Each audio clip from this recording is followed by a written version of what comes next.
दीप लावलेल्या ठिकाणी सतत त्याच्यामध्ये तेल ओतायचं आणि तिथं आराम करायचे, कारण ते दीप विजू द्यायचा नव्हता. काय विजू द्यायचा नव्हता? दिवा राहते का नाही आपल्या देवारामध्ये, कधी आपण विजू देतो का?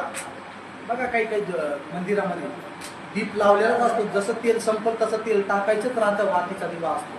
तसं तिथं शमीर बसून तिथं दिवा विजू देत नव्हता, त्याचं लक्षच होतं. तेल संपत आलं 2-3 तासांनी लगेच टाकायचं, 2-3 तासांनी लगेच टाकायचं.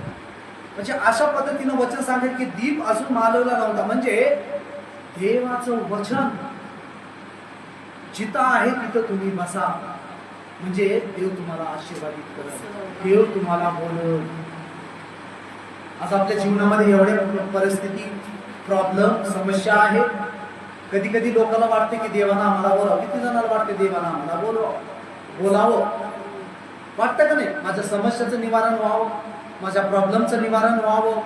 देव आहे तर मग देव आम्हाला का बोलत नाही?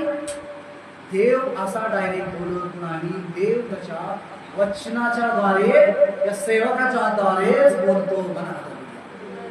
कसा बोलतो ते देवाची पद्धत आहे. आता एलीला, शमूएलला परमेश्वर कसा देत आहे तिथं आवाज? कसा आवाज देत आहे? डायरेक्ट बोलत आहे.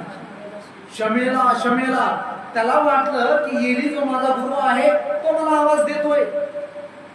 कारण देव तिथं शमूएला सोबत का बोलत आहे?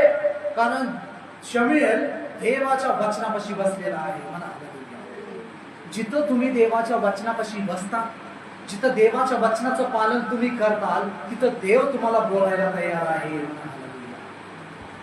कधी कधी वाटते की देव मला का बोलत नाही, मला कसं उत्तर भेटत नाही.